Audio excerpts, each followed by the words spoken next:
Hey man, say man, it's your boy Hustle man, and I feel like a superstar right now. You know what I'm saying? I'm on the rooftop at the friends table. You know what I'm saying? Tiffany edition. Who do I have with me today, ma'am? I'm Portia Grady. Portia Grady, ma'am. Can you tell me a little backstory about the business? You know how long you been doing it for? Yeah, so the restaurant, the Friends Table concept was birthed November 2021. Prior to that, I was a full-service catering and mobile bartending company serving North Carolina and South Carolina. Started as a Friends Upscale Comfort Food where we did catering services for weddings and birthday parties, baby showers, gatherings, private events, and that was actually birthed a little bit before the pandemic. I fully launched it during the pandemic Yes, in ma'am. 2020. That's a crazy story, but so yeah, we started catering and then the restaurant opened in 2021. Yes, ma'am. So what made you feel like that the Friends tables was the move? You know what I'm saying? Because you said it was catering. Catering is a big job within itself, making sure everything's at the right temperature. You know what I'm saying? No food is cold and stuff like that. Right. How did you want to switch over from going from setting up to being in a, you know what I'm saying, brick and mortar? So the restaurant plan, it was always in the works. It was a plan, right? A gradual process. So I started with catering. I started saying, I want to make X amount of dollars doing catering, or I want to do X amount of guests for a catering event. And each time it just elevated. I raised the bar. And Yes, so ma'am. restaurant was like a long down the road plan, right? So, because actually my first pitch was a food truck, Yes, even ma'am. before catering. But I realized catering was a nice bag.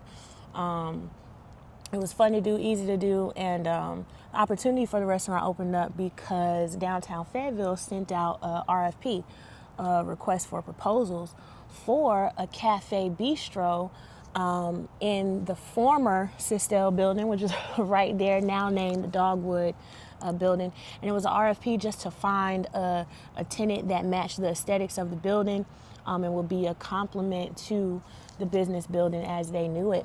And so we applied, we did a tasting with them, and that opportunity opened up to have a cafe bistro down there. So that's where the Friends Table was birthed. Yes, ma'am. So can I ask another question? How do you find the people to work with you to match your energy to keep the bubbliness of, keeping the bubbliness of being, what I'm saying, a great restaurant to come back to?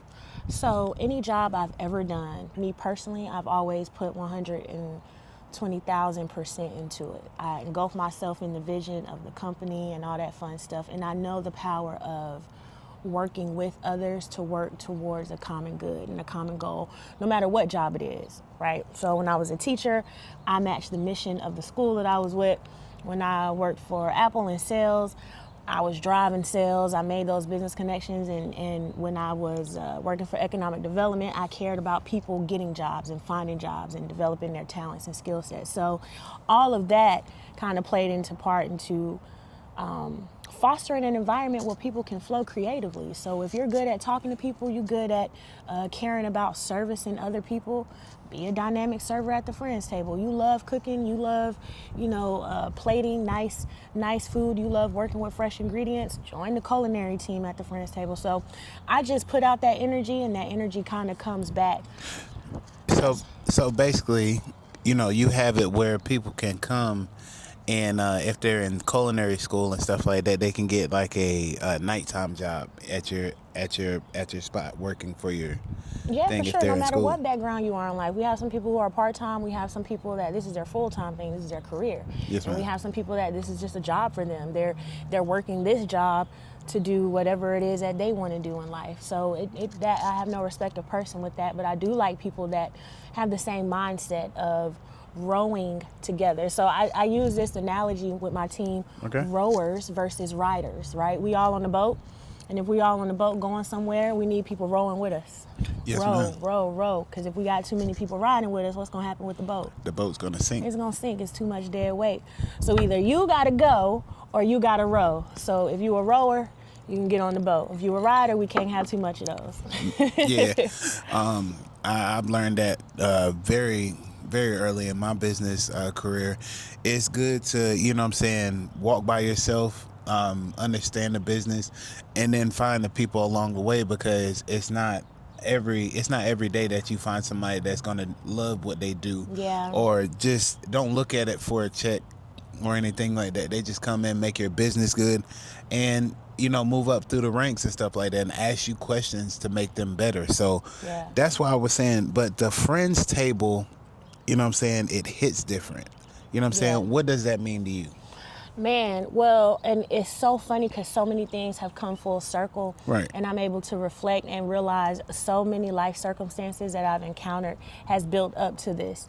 So even as a kid, as a child, my parents, they did a lot of entertaining, whether it was at their house or a friend's house, and it was just a community of people that would come together over some really good food. And I remember whether it was a birthday party, an anniversary, a funeral, no matter what the event was, some type of way, food and good drinks and good music was involved. And I think that's just a part of our culture.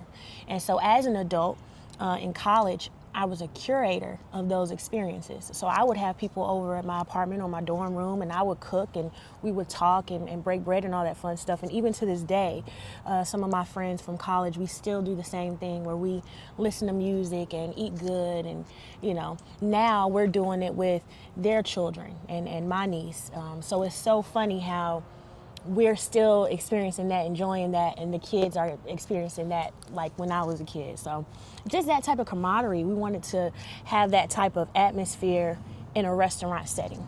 Yes, ma'am. So it's best to keep the family and friends, the real ones that are going to be there for you, to keep the ship going. Oh, That's yeah. what she's saying. She needs a lot of people that's going to move their arms, move their feet when she asks. You know what I'm saying? There's nothing that is forced. There's no attitudes. There's no nothing like that. That's why she's been able to sustain, to be, you know what I'm saying, one of the best, to move around the city, and, you know what I'm saying, to be in these buildings. That's all that it takes. You know what I'm saying? Good customer service. You know what I'm saying? A great manager that comes in here and loves what she does. You know what I'm saying? And every time I see her, you know what I'm saying, hair is laid to the side, dyed, and everything like that.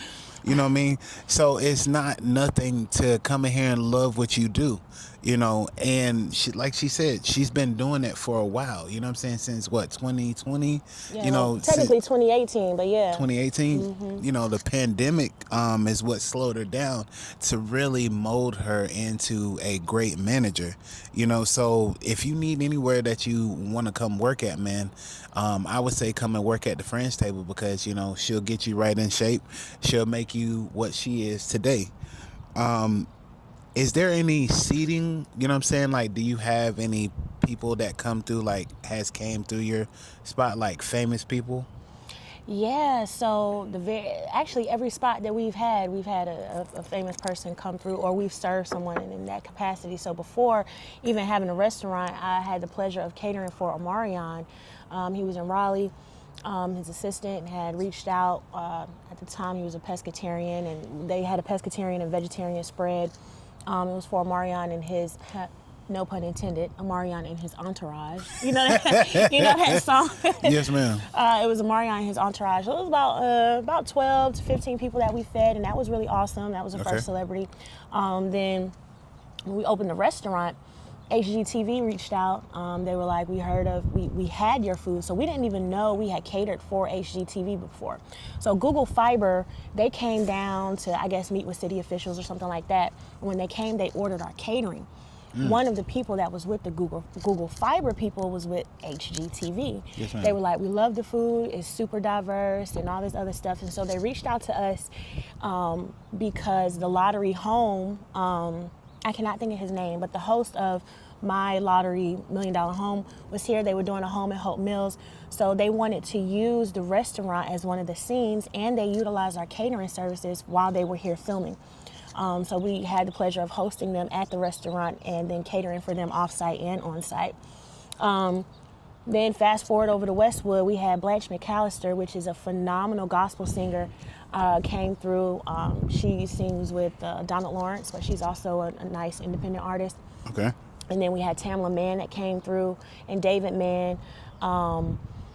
They came through. I'm trying to think of who else. We fed a couple people at the Crown. We have pictures of all that stuff on our social media too. But I'm gonna be honest with you, no matter who you are or what walk of life you come in, we serve homeless people. Gourmet meals, we serve them, and it's undocumented. We don't take pictures of none of this stuff. You know, we serve them with the same love and same capacity that we serve, you know, your what people consider prestigious people, so celebrities. So we have that same passion, and people feel it. They feel it not just in the food, but they feel it in our vibes. Yes, ma'am. So that, and I'm gonna say, yesterday, my first time being in here. Well, since being up there on at the Olsa Steel building, you know, food has been always like immaculate. Like, she's been on top of her game. You know, it comes out plated good. You know, and I gotta ask the question too: what made you come up with the variety of drinks? You know, the teas that you have. So, Busboys and Poets is a really amazing restaurant that is out of Washington, D.C. They have a few in Baltimore and Virginia. And I went to that restaurant, I would say probably 10 or 12 years ago, and I fell in love with the aesthetics because it's black, black, black excellence.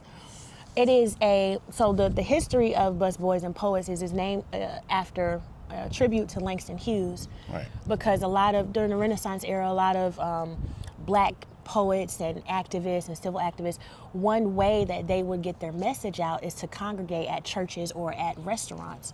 And so it was very rare for a lot of restaurants derived from people's homes, minority ones anyway. Yes, ma'am. And so Busboys and Poets kind of play into the idea of it being a meeting spot for creative minds, minority creative minds. So you have women poets like Nikki Giovanni, Maya Angelou, who's all passed through there to shed wisdom or just do a book signing or a release or whatever. And food is involved, drinks are involved, and all that fun stuff. So Busboys and Poets, that whole aesthetic of black history, black poets, black artists, black everything. I love that ambiance and that aesthetic. Like, some of the locations, they have floor-to-ceiling bookcases full of black literature. Yes, ma'am.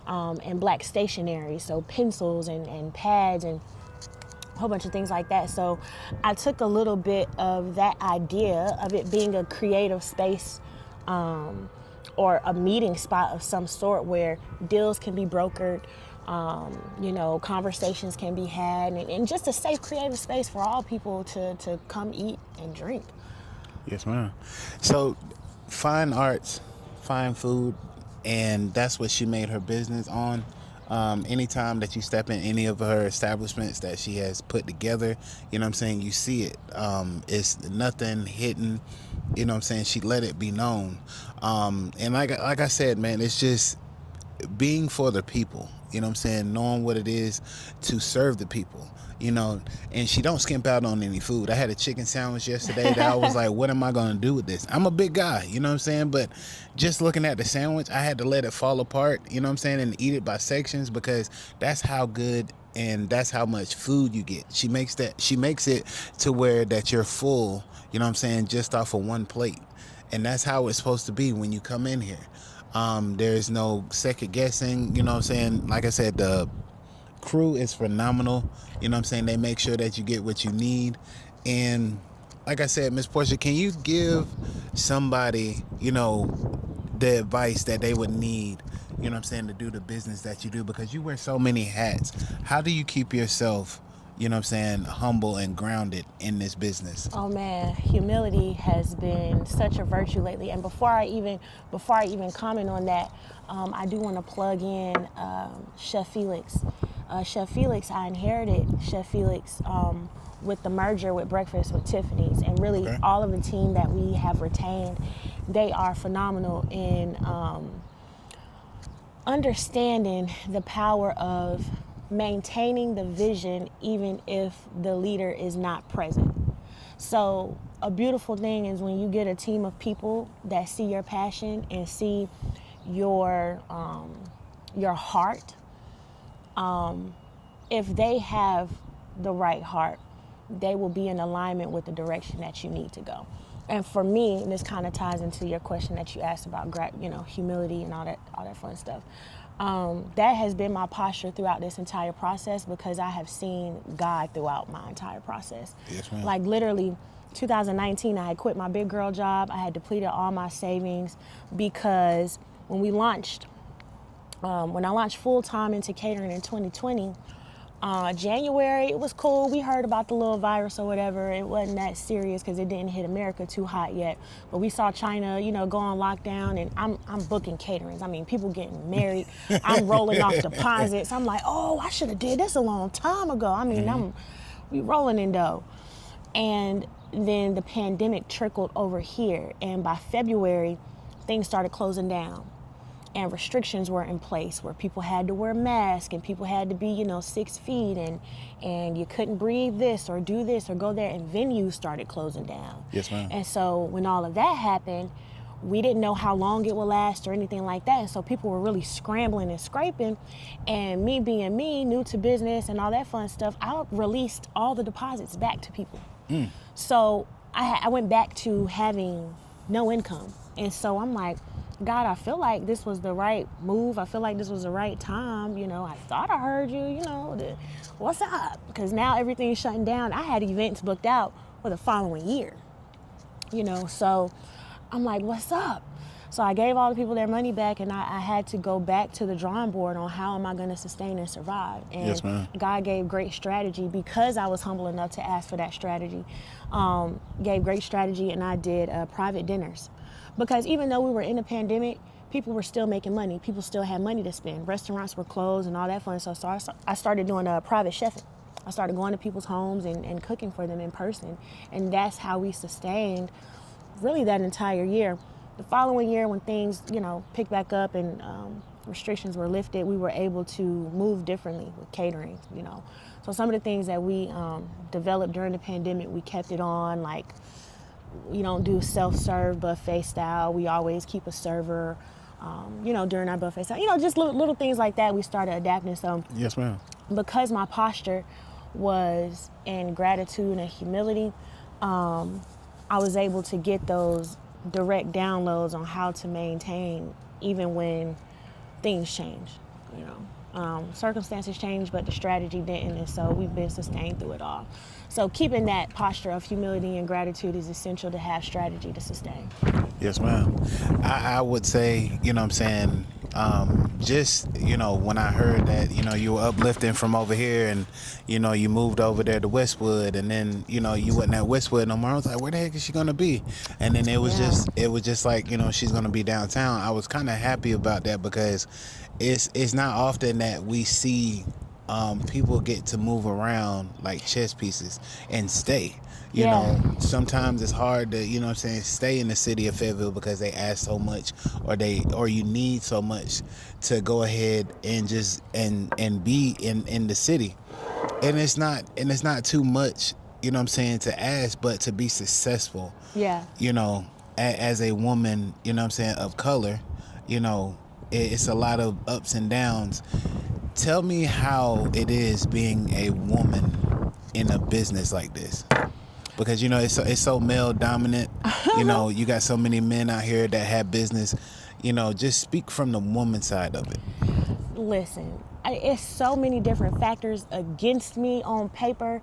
You have to know that God's hand is on my life because of the favor and doors that have been opened. Like, it's really nothing but God, because at the time I'm a independent African-American female. Yes, At ma'am. the time I was under 30. So I had no history on commercial leases. My credit wasn't the greatest. All I had was a history of teaching, doing sales, and I had some phenomenal pictures that showed I knew how to cook. Prior to owning a restaurant, I had never worked in a restaurant a day in my life. Yes, ma'am. So I had up here, and I had things that, look good and sound good, but when it came to systems and organizations and taxes and just insurance and plumbing and HVAC systems, like all of that stuff was totally new to me. Like I knew nothing of what I was getting myself into. And so I'm a forever student. I'm forever foolish, and I'm a forever student. And I say that because I'm always going to ask questions because I'm curious. I want to know the answer to something. And I don't know, because your method of doing something could be completely different. You know what I'm saying? That is true. I'm always asking questions, and I don't ever want to be the smartest person in the room. I don't ever want to have all the answers. Been there, done that, tried to prove myself to people and show up in capacities that just wasn't me. Now my posture of humility is to truly ask questions, truly seek wisdom or seek wise counsel or seek advice on different things. So the advice I would have is to see where someone is, where you aspire to be, and get in the room to be connected with them. Yes, ma'am. I remember I was at home in Wilmington at the time. I was still living with my grandparents, and Chef Judy had just served Mark from Facebook. Mark guy. Zuckerberg? Yes. Okay. And I remember seeing that on the news, and I was like, Facebook was in Fayetteville? And I mean, I'm seeing him at her table with his team of people, and I saw her, a black woman, and I'm like, whoa, it's possible. Yeah, anything is possible. It's possible. So then I said, I got to get to her restaurant. Like, I got to get to her restaurant and see if I could just get any type of impartation from that. So, and I've always been that way. Like, if a good photographer, I remember, this is when Twitter was popping. I was real big on Twitter. I went through a phase where I wanted to do photography and videography and marketing and all that fun stuff full time. So I had invested in all these cameras and equipment and all this stuff. And I studied different photographers. I spent hours on YouTube figuring out what lens went with what camera and what flash worked for this and what budget worked for that. I mean, hours of extensive research. I've just always been that way. If I'm curious about something, I'm gonna find out who's doing what really well and what can I learn from them. And if you can't learn something from somebody, then you have to ask the next person to stay on your game and stay on the top of the level that you are, because if you fall back at the bottom, I mean, it's kind of hard to get back to it, but at the same time, it's just that drive, that consistency that you have to be in that realm of people, and just to make them connections. So if you do kind of like fall off a little bit, they're like, hey, I need a refresher on this. I need to be, caught up on this. What can I do about that? Asking questions and, getting information that you need, it's nothing wrong with that. Right. You're so right. So for me, guys, I say it like this, study, because in today's times it's hard to get information out of people. But when you do have somebody that's worth talking to, that's worth, getting that information from them, pick their brain while you got them.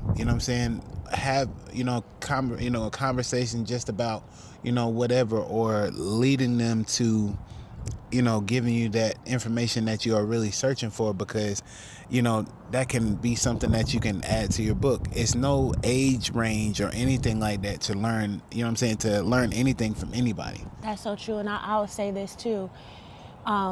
Lend every person your ear and few your voice, right? So listen to people. You can hear them. Not just listen, but watch, right? I always say, look at people by the fruit that they bear. I could go around saying, I'm an orange tree. I'm an orange tree. I'm an orange tree because this is how oranges look. I'm an orange tree because I've experienced this type of orange. But until you start producing oranges, all you're doing is talking about what you think, not what you know.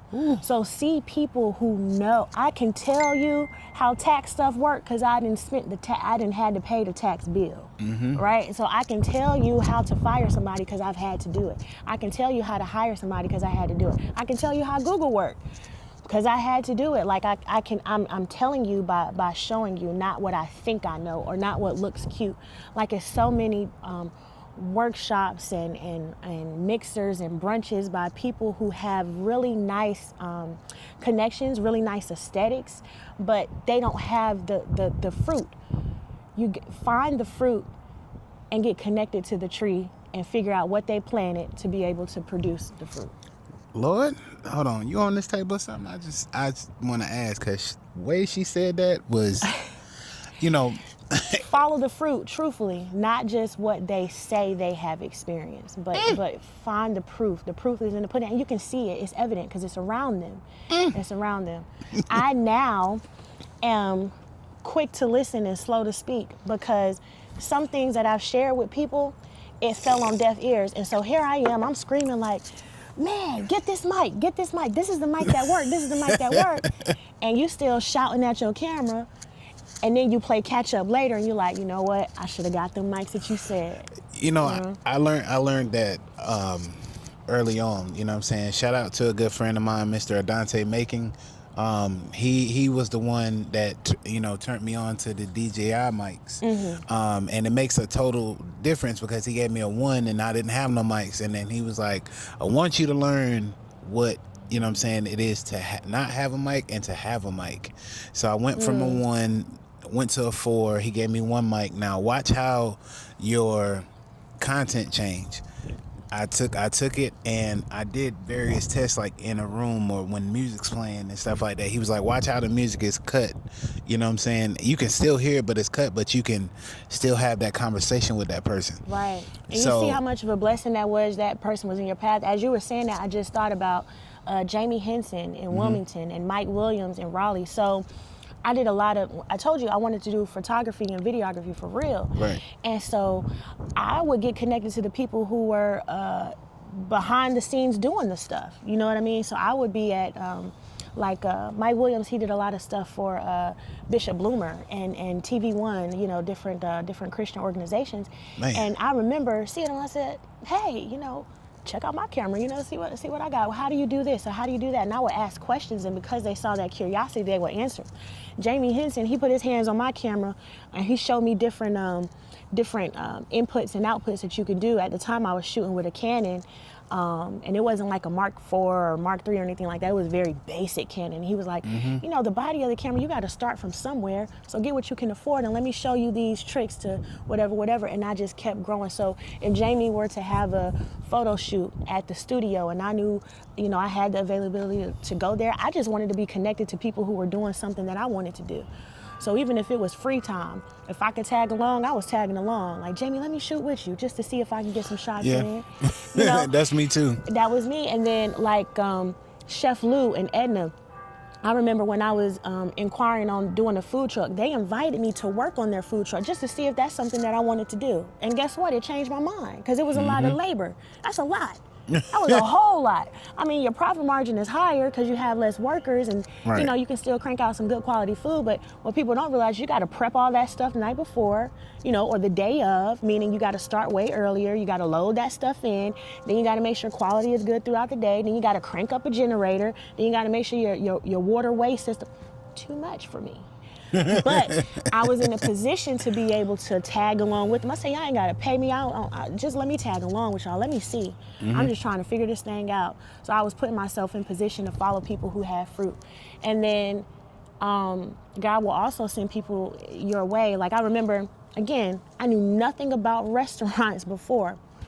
So we literally, and I could talk about it now because it's been over 5 years, we literally, at the restaurant, we're serving a lot of different people. I mean, we had crowds and crowds of people, which I didn't think would really happen. I didn't know nobody even knew that I could cook for real. Right. We're serving a whole bunch of people with 2 tabletop fryers. I'm talking about the ones you get from Walmart. Oh, man. 2 tabletop fryers, and I mean, we trying to crank this chicken out. So our wait times were crazy, so people on social media were trolling us like, it takes entirely too long and da-da-da.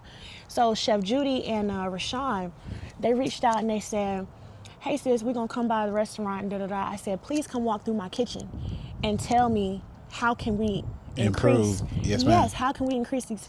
She walked around the kitchen, she said, okay, you need this, you need this, you need this here because this goes here and this goes there. I mean, to the point where in their good clothes, they came in the kitchen and Rashawn was expediting for us and Chef Judy was with my then head chef at the time showing her different pointers on how to get things out with efficiency and not compromising that quality. So they took that time out of their, we were just in position for people to really just be a blessing to us throughout this entire process, and I learned from it. I had a posture of humility and gratitude, and God just connected the dots with who needed to be in our path at the appointed time. Man, that right there, I'm learning that right now.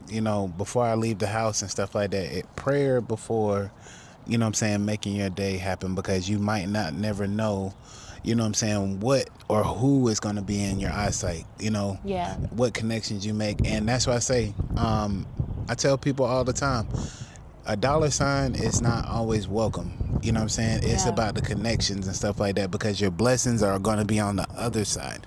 Don't look for it, but just know that it's going to be there. That's where your faith and your everything like that is tied into what your work is doing, because people are looking. People are going to ask questions. People are going to see what you're really doing, because if you're out here working, on the grind, it may feel like you're getting beat up, but at the end of the day, it's rewarding when people say, "Hey, bro, let me talk to you real quick." And you know what? I'd rather get beat up than to have no movement. So stagnation really hindered me for a long time. I mean, to the point where I would have opportunity after opportunity after opportunity, but because I was stagnant and I was fixated on perfection, I had no movement. Right. But when you have no movement, how can any steps get ordered if you don't take a step? You know what I mean? Like, I was focused on, oh, it's the 5th of the month now. I just paid a bill. I'm gonna have a bill again in the 1st. What things do I need to do to get da da da? And I was overthinking, and when I started overthinking, I got stuck and I got still. Yes, ma'am. And so now I understand that movement can create momentum. Momentum is a constant rotation. It goes, whether you go or not. But in order to get to where things are going, you gotta go. So get some movement in so that momentum can join the movement. Hey, don't stand still and think about it. You know what I'm saying? Just do it. Like Nike, you got to go ahead and put your shoes on one shoe at a time and hit the road. And grab all your equipment, do what you got to do, get out here and talk to people, because mountains are moved by what you do. You know what I'm saying? Not by, just sitting around complaining about it. You got to make something happen, whether if it's a small step or a big step. Yeah. That's what she's saying, is that her journey is what made her. You know what I'm saying? Not a dollar sign, not nothing like that. Just the information, the game that she soaked up from people. And it made it worth it. So now she can sit back and really look at the fruits of her labor and what she can really prosper from, and thank God that this is what it is. Yeah. You know what I'm saying? Her faith was tested. I literally just said this morning, I was like, what I realized is, and I was so eager to pass a test. I'm like, oh, test done, check done, because I'm an overachiever. So I'm like, oh, task done, check done, done. The crazy thing about getting through things is your reward for passing one test is a harder test. So enjoy the test that you're in now. Enjoy the suffering that you're going through now, because once you graduate and you elevate, it's only going to get harder, unfortunately, because your maturity is going to grow. Yes, ma'am. You know what I mean? So as your maturity grow, as your understanding grow, as your wisdom grow, you're going to be held accountable for the things that you know. So stay gracious and stay foolish. That's my tagline now. Stay gracious and stay foolish. I might have to take that. You can. You stay can. gracious and stay. Ooh. Seriously. Yes, ma'am. Yeah. So that tagline right there, you know what I'm saying, is the theme for the day. Say that one more time. Stay gracious and stay foolish. Yes, ma'am.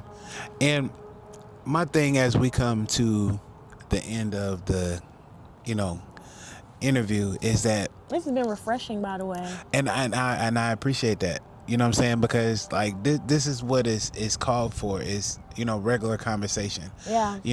Not chasing content, not chasing what I'm saying, the likes and stuff like that. People want the real. I interview people, what I'm saying, because I love doing what I do. You know what I'm saying? People have statuses, yes they do. But at the same time, I'm looking to get to know the business person, the person that, came from the struggle, that wanted to, what I'm saying, do this, and show a person that, hey, at the end of the day, this thing is possible. This is you're what speaking on something that I just learned too, right? Yes, ma'am. So I was that same way, especially with social media. I'm like, this person get X amount of views and X amount of likes, and how can I, generate some traffic? Years ago, I used to sponsor posts on Meta, and all that fun stuff. And Meta actually reached out to me. Now, my personal page, I may get, 400 or 500 views or whatever. May get 1,000 here, 1,000 there, but it's few and far in between. And Meta had a conversation with me because I was monetizing. They're like, we think we found a way to increase your monetization. And I'm like, okay, I'm all ears, whatever. It was a little free consultation. And so they told me, because I literally said that, I said, I have so many people who are verified organically, and they get, thousands of views. They hit posts and they get thousands of views. And they said, yeah, they get views and reactions, but you get traction and traffic. And I said, well, what do you mean? And they said, well, we have this algorithm from Meta. It's like a back office. It's like Meta dashboard. It's like a completely different world. And I have another class to go to figure all that stuff out, but it's like a Meta back office thing. Yes, ma'am. It's like professional development, professional board or whatever. But anyway, they're taking me through the backside of this Meta thing, and they're showing me the numbers from Facebook and Instagram, my website, and Google traffic. And then how it all funnels into my sales. So they said, yeah, you get these 300 views and these 10 likes on Facebook, but out of the 300 views, 35 to 40 people are going to your place of business. And not only are they going to your place of business, but they're doing something. They have what's called a call to action, meaning they're buying your product. Yes, ma'am. Right? So at a restaurant, for example, they look at volume. Obviously, you want a lot of people, but they said, what we found with you is you look at the quality of the people that come in. So this is a demographic of people that you service, and this is the amount of money that they spend. So you really don't have to worry about volume if you stay focused on the value. So now I tell my team, because we've seen days where we may only have, when we're open a 6-hour day, we may only have 12 customers come in that entire day, but the amount of money that we made with those 12 customers covers us for the day. Because we focused on the value and not the volume. So I encourage you to do that. Focus on the value and not necessarily the volume. Yes, ma'am. And whatever outcome you want, that's what you'll have. So if you want peace, joy, love, money, whatever the outcome that fulfills you, that's what you'll have. You have some people who are satisfied with likes. So, I mean... and views. That don't transfer to money. They just want their ego fulfilled. So this is the crazy thing. I looked at a video that I done like a couple days ago. Pastor Mike Jr. He's a gospel singer that I listen to. My mom has introduced me to him. And I kind of I sat back. I still listen to, R&B and rap and stuff like that, but I kind of, when your mother's telling you something, you know what I'm saying, you got to listen because she's been there and done that. So I've done that, and it's kind of got me back into the mood of loving what I do, understanding what I do, and the likes were out of this world. And it's still rolling, and people are still sharing it. And it's like one of the biggest posts that I got. It was like 10,000 likes. Wow. In one day. And I just posted it, 2 mornings ago, just thanking God that, he's giving me the chance to get out here and do what I got to do, and not really putting anything behind it, and just trusting him on what he's going to bring me. Right. And I posted it, and I tagged, Pastor Mike Jr. in it, and he responded to it. And that's like the biggest thing to me, because I never thought the, celebrities and stuff like that would respond to the post. But when he did, it was just like, okay, well, I'm seeing what I did, and it was just a shot in the dark. Hey, I want to see if I can get an interview with you. Right. Didn't get no response, but I just left it in there because I know people are watching. I know he's watching. I know his crew is watching. So they want to see what type of person I am. And this is the thing that I say to everybody. Don't use God to get likes. You know what I'm saying? Be yourself. Be that person that's going to be authentic and show that you are really, truly out here learning who he is. Because at the end of the day, it's not worth using him to get likes. Right. And I don't want my ego fulfilled or anything like that, but it's humbling to know that people are actually looking at me for my work. So like I say, I thank you, Miss Portia. And on my podcast, I give people their flowers because, being above ground and receiving flowers, from somebody that you really don't know is kind of eye-opener, because you got to start thinking like times are hard. You know what I'm saying? And I wanted to say thank you for always being an innovator. Thank you for always being a strong woman that's out here making it, you know what I'm saying, better for other women to know that, hey, if I put my mind to it, you know what I'm saying, then things are possible if I steadfast and put my faith first and put God first and let him take the wheel, because for years we've been driving, you know what I'm saying, this ship for a long time and not letting him take, well, I gotta go do this, and this is how I'm gonna do it. No, these are the reasons why we end up in positions that we in, because we're not trusting in him. The steps of a good man are ordered by God, but it's steps. And people try to skip steps. You can't fly over it. You can't go under it. You just got to go through it. But I say grow through it, because it's going to happen. So why not learn something from it? You know what I'm saying? Yes, so ma'am. go, trust the process, follow the steps. Remember the promise, because you gotta hold fast to the promise. If I was focused on my feelings, my faith would have never catapulted me to where I am, and I ain't even where I should be or where I will be. Yes, ma'am. I truly believe that. So can you tell everybody where they can find you at on social media? Yes, me personally on social media is at Portia Grady on Instagram and TikTok, and Facebook and LinkedIn and X, formerly known as Twitter. My chef page is at the Chef Portia. Business pages are Friends Table Faye, Friends Upscale, that's our catering, and Garden Cafe Faye, that's the Garden Cafe off the Mert. Yes, ma'am. So you have another business that's off the Mert, you said? Yeah. It was an old vegan spot. I think it was the old, it was like set up like an old Subway. Yes, so ma'am. we do soup, salad, sandwiches, quesadillas. Chef Crystal is over there holding it down, and she has done dynamic. She created this quesadilla that is steak, shrimp, onions, and spinach with Alfredo sauce. And it's grilled into a quesadilla. I can take you, I got like an hour, I can take you over there so you could try it. Okay. But she has it with Alfredo sauce. She then tops it, after it's folded and crisp, she tops it with Parmesan cheese. It gets toasted. It goes from the toaster to get cut, and then it's topped with Alfredo sauce. The That's Alfredo crazy. sauce is homemade, like the insides, it is crazy. And I think I want to break bread with you on that, because I haven't tried it yet. Uh-oh. I've seen it, but I haven't tried it yet. So look, we're going to cut cameras right now. No, I'm saying. But like I said, man, it's another great interview, another great episode. I don't do this for the likes. I do this for the people, man. And without y'all, I wouldn't be here. Shout your business out. So my name is Robert Maynard. I'm the owner of tleManPodcast. If y'all ever need any interviews, 910-703-7438. Give me a call, man. I'm just touching down, you know what I'm saying, with the businesses and the people that are doing stuff in a positive way in the city. So, like I said, man, it's not all about a dollar. You know what I'm saying? Donations are welcome, but, we can make a bigger strategy. Well, look, with just silver and gold, I have none right now, but I got some good old food downstairs that I can feed y'all. Make sure you eat good. Yes, ma'am. But no, and I tell everybody that, but I just love what I do. Yeah, It shows. And I don't take nothing for granted. I'm learning from other people. Shout out to my big brother, you know what I'm saying, Suge Diddy of Grind Infotainment. If y'all need anything from him, he is on Facebook. If y'all look him up, Suge Diddy, or what is that?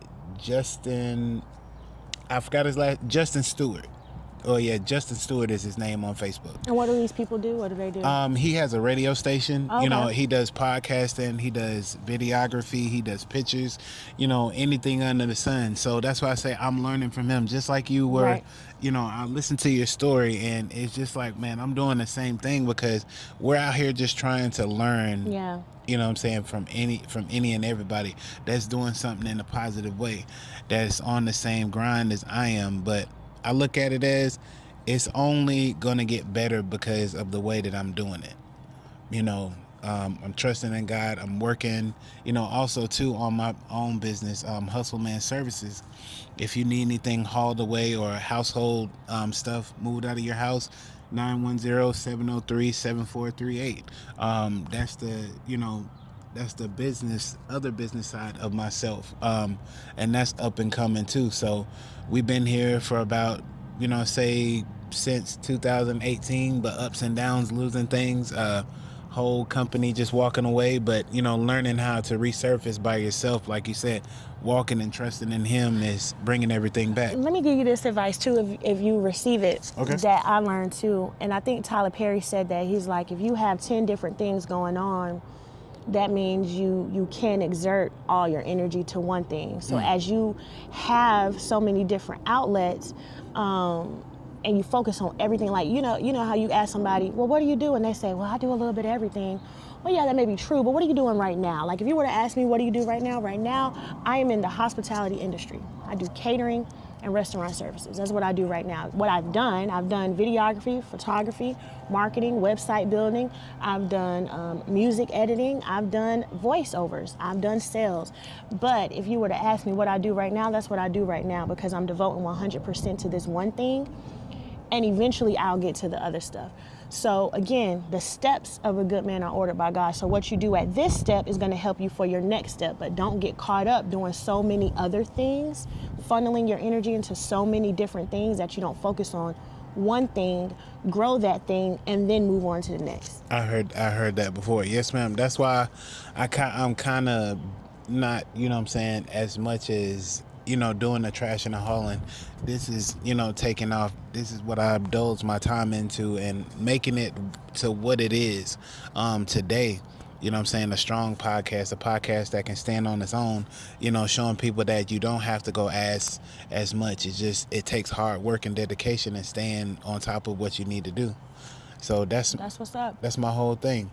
So like I said, man, another great episode, another great interview. You have Miss Portia, Grady. If y'all need anything, come to 231, Hay Street, downtown, at the Friends Table in Tiffany's Edition. 229, we're right next door. Okay, I'm sorry. 229, Hay Street is where you can find people at, man. Y'all have a great day. Appreciate it, Miss Portia.